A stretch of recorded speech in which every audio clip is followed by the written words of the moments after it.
Place aux confessions. Alléluia. Amen. Alléluia. Amen.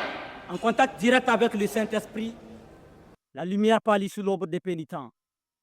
Dans le confessionnal, je suis, lorsqu'ils se prosternent et me disent « Bénissez-moi mon Père, parce que j'ai péché. » Et moi, je leur dis « Au nom du Père, du Fils et de toutes vos bêtises, je ne peux vous garantir que Dieu puisse vous bénir. Mais néanmoins, déchargez-vous de vos péchés. » Au lieu de baisser la tête, je les regarde droit dans les yeux. Les voix mielleuses, parfois en sanglots, ont le cœur creux. Ils se contentent de vider leur caisse, m'alourdir les fesses dans l'isoloir. Oublient les moments où ils prenaient du plaisir à faire leurs bêtises et ne viennent me voir que lorsqu'ils se sentent brisés par la vie.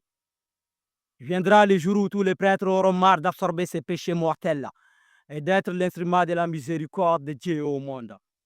Sachez que je n'emporterai aucun secret dans ma tombe, car aujourd'hui, j'ai décidé de mettre en nu toutes les confessions qui m'habitent. En commencer par ces petits voyous du quartier qui se droguent et ont le viol et le vol comme métier. Ceux-là qui se frottent dans l'ombre pour se satisfaire et qui se croyaient à l'abri de l'œil de Dieu lorsqu'ils commettent l'adultère. Ces briseurs d'âmes d'Ève qui n'ont aucune empathie dans leur cœur. Tourmentés par les scènes qu'ils revivent les soirs, les cris de leurs victimes qu'ils se voient en train de brutaliser à sang, de laissant juste leur corps, sans justice secours. Et pendant que l'âme agonisante des liens, les mains et les pieds sont à leurs dépens, comme si celui à qui ils demandent miséricorde n'était pas présent lorsqu'une âme charitable avait besoin de ne serait-ce qu'un petit miracle de sa part. Ces cris et cicatrices internes, la douleur a dû le taire et la haine se déchaîne dans le cœur jusqu'à ce qu'elle devienne pesant. Mais à tour de rôle viennent quand même pour se confesser, se débarrasser de leurs péchés et me le confier. Car tous ces actes ignobles ne resteront pas impunis.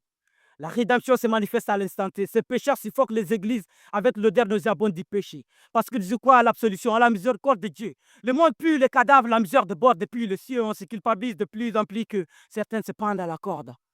Et des cieux, Dieu le regarde pendant qu'on se rétrograde.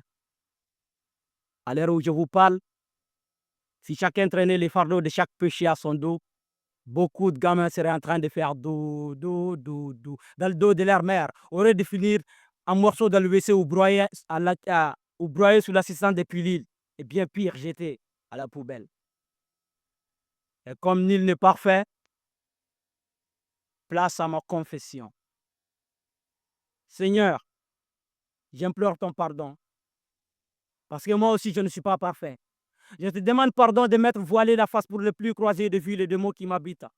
Pardon d'avoir gâché la vie à ces enfants dont je rêve qu'on me crève les yeux au lieu de les regarder en face. Pardon de m'être comporté comme un enfoiré de pédophile, à changer de potion comme Balthazar, Seigneur. J'implore ton pardon.